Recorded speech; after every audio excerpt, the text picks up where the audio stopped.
Hey Scorpio, I'm Eleanor and welcome to Peaches by Starlight Tarot.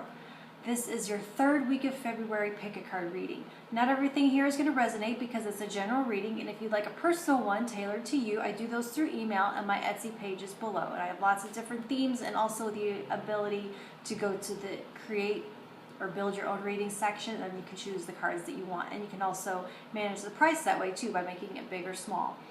So even still, if something resonates with you, it's making sense to you, if that's what you're going through, if it's going to help you in some way, or you hear something you like, hit that like button for me and just let me know.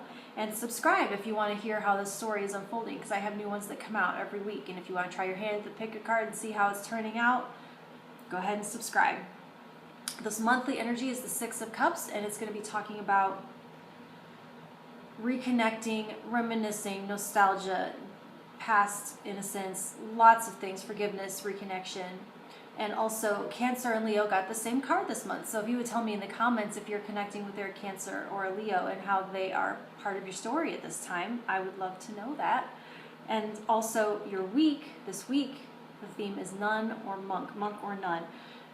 And so this is from your 2020 video, and this is from your February video. Those are linked below if you want to see me shuffle on camera and see how these come out.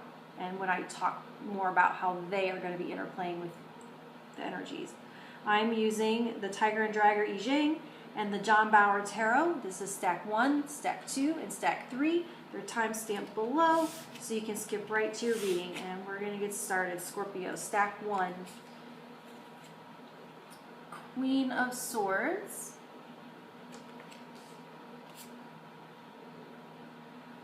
The Knight of Pentacles. And 14, possession in great measure.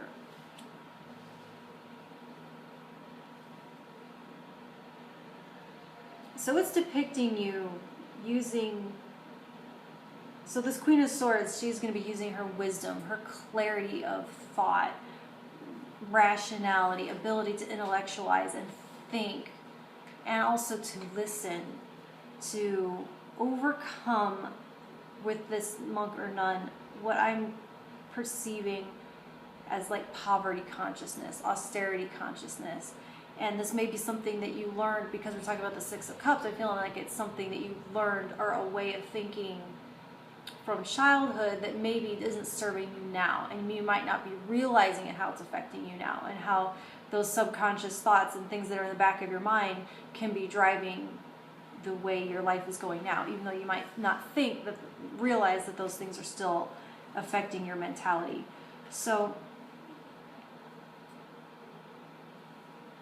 there's like a sense almost of needing to take an inventory with this Queen of Swords. She can sometimes be an accountant as well. Yeah, you would think it'd be the Queen of Pentacles, but it's not. It's the Queen of Swords, and she's going to be making a list of what it is that you have in your life. And so to see where not only do you have more than you think that you do, there's a need to go there as well, but also that you, so these beliefs I was talking about, how are you fearing success? How do you mistrust wealth? How is it that you might be thinking that you are associating the wealthy with evil, or that, what do they say, money is the root of all evil, that kind of thinking, and associating deprivation and austerity with virtue in some way, and being almost sanctimonious in that, and in the way that that can cause you to fear success in some way because of the way success might change you.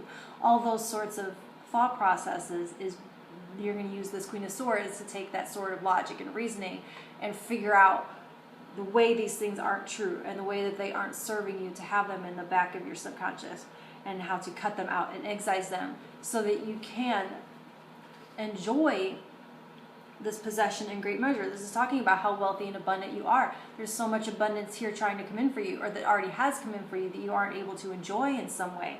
And this Knight of Pentacles is talking about you do work hard. You work hard every single day. And so if you have issues with something not earned, or not believing that you're worth what you have, or that you earn what you have, you absolutely 100% have. You've worked your butt off for it. And so there's a sense of still being able to examine the way that these thoughts don't serve you, but at the same time how you have worked what you have, and you should get to enjoy it.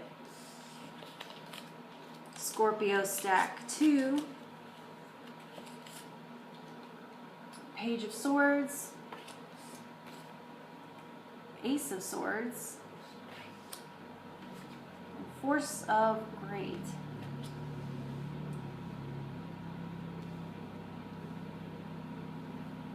So this is going to be talking about mining your past for insights. This is indicating to me it's not a time of action. This is a time of intel gathering, a time of researching, a time of storytelling, a time of asking questions and connecting with, so not necessarily telling your story, but asking for stories. Like a collector of stories. But they're going to be stories about you. So like this can be, I'm feeling like either going to therapy, doing some kind of regression therapy. It could be talking about, I'm hearing like Ancestry.com, finding about, filling in the missing parts of your origins, or finding out those types of things. Asking childhood friends, asking your parents, asking siblings what you were like, or asking for, I remember a situation happening this way. What do you remember about that night?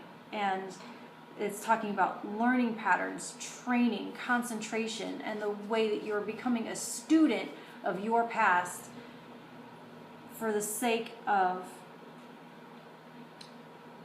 getting yourself back into your power and reconnecting and coming out of isolation and coming out of this kind of austerity, whether this austerity is financial, whether it is social, whether it's going to be, I feel like there's something to be learned about your spirituality here. It's, mining the past for data as regards to your religious beliefs and how they may be needing to be healed and updated and examined and brought out to find what's the truth in them and what's the lies in them, so you can move forward in a more healthy way. Stack 3, you have 5 of Wands, 2 of Wands, and Joyous. All right. So a lot of readers, when they start, they say take what resonates and leave the rest. And that's probably something I should be saying. I forget. Honestly, I forget to say it. But where this is talking about what doesn't resonate, what feels dissonant, what feels like it's in conflict with what you believe, not to take it, but not to just leave it by the wayside, but to go down the rabbit hole of what it is that is bringing you cognitive dissonance. What is it that doesn't ring true about it? Why? Not necessarily for the sake of changing your mind and being open to anything that is not your truth. It's more about solidifying your truth and exercising your truth, and not just, it's like you don't have to agree with everything or change your mind, but how can you more thoroughly understand what you do believe? How can you more thoroughly understand why you believe what you believe? That doesn't resonate, but why not? And can you explain why not? Not just like, oh, I just don't like it, or it just triggers me, or it's telling me something I don't want to hear, and so you should just leave it. It's saying to go there, and ask yourself why, and as a thought experiment, and to open up to explore your truth so that you can understand it more thoroughly, almost like a sparring partner, in the way you can understand your body and how defenses work and how things operate physically.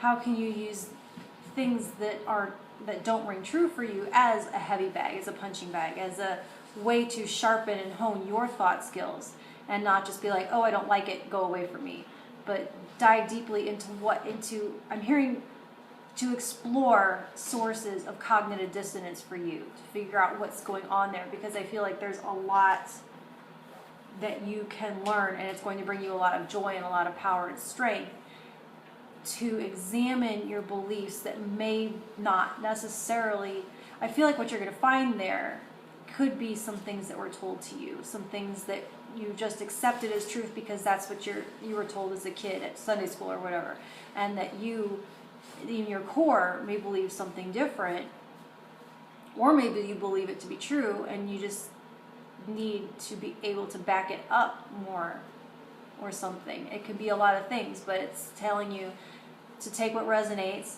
and to explore the rest and to find out what that cognitive dissonance is trying to communicate to you. All right, Scorpio, talk to you in a week. Thanks.